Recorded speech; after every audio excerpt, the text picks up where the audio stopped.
Now we will see the details of Prism layer model for volume meshing. What is a Prism layer mesh? A Prism layer mesh is composed of orthogonal prismatic cells grown next to the wall boundaries in the volume mesh. These cells are required to accurately simulate the turbulence and heat transfer close to the walls. The thickness, number of layers, and distribution of the Prism layer mesh is determined primarily by the turbulence model used. The properties of the Prism layer mesher can be specified by the user. The input values for the Prism layer mesher model can be set on different levels depending on the selected volume mesher. The user inputs depend on meshing approach. For part-based meshing approach, we have to provide default control, part control, surface control, and volumetric control. For region-based meshing approach, we have to provide user inputs at continuum region, boundary, and volumetric control. How is Prism mesh generated within *CCM+? Prior to the core mesh being created, a subsurface is generated at the specified Prism layer thickness values. After the core mesh is generated, the subsurface layer is projected back to the wall and the Prism layer cells are generated. Only at wall boundary types Prism layer are generated. Next, we will see what is the extruder. The extruder is an addition to the volume mesh. It allows the mesh to be extruded from any boundary. What are the options available for extrusion type? Constant rate normal, hyperbolic tangent. What parameters are applied for extrusion at boundary level? Number of extrusion layers, extrusion stretching, and extrusion magnitude. Next is the thin mesher. What is the thin mesher? It is a meshing model that produces a prismatic type volume mesh in thin regions.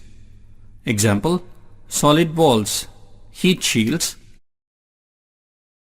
This has two benefits: better cell quality and hence better convergence in CHT problems, and lower cell count.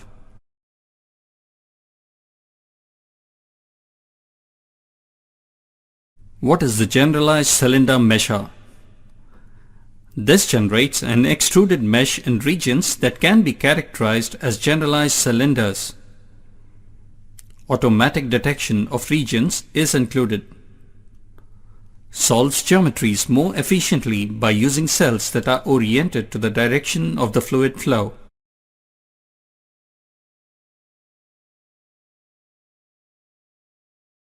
Next is the advancing layer mesher. What is the advancing layer mesher? The advancing layer produces prismatic cell layers near wall boundaries. The resulting mesh is also called body fitted. Extruding the cells from the surface into the region volume allows for a thicker layer with a more uniform distribution than the Prism layer mesher. Settings are essentially the same as for the Prism layer mesher.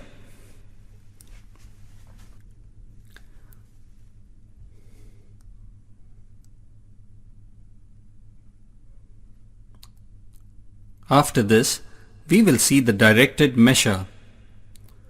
What is the directed mesher?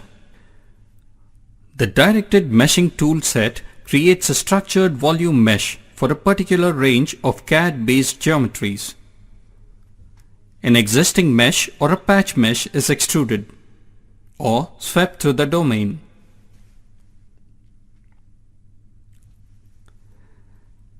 There is an important concept that we should know about volume meshing, that is volumetric control.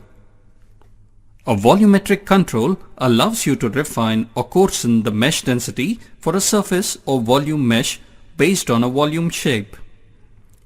The volumes used for a volumetric control can overlap and extend outside the region boundary.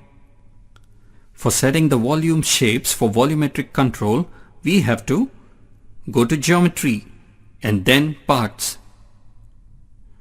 Then we have to go to Tools and then Volume Shapes.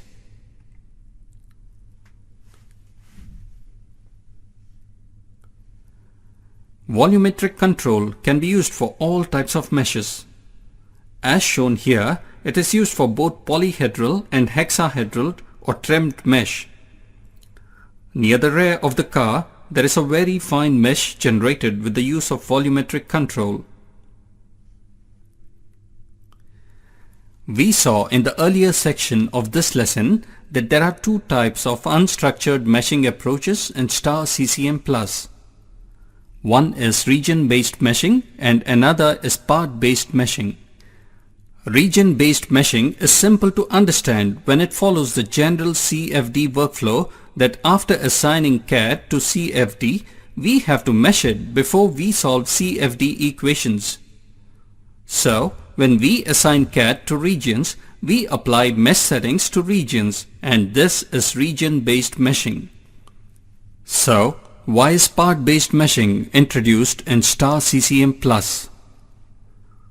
There are various advantages like improved ease of use, CAD-aware meshing processes, simplified simulation tree through reduced entity count, greater control, extended and flexible mesh capabilities with simple setup.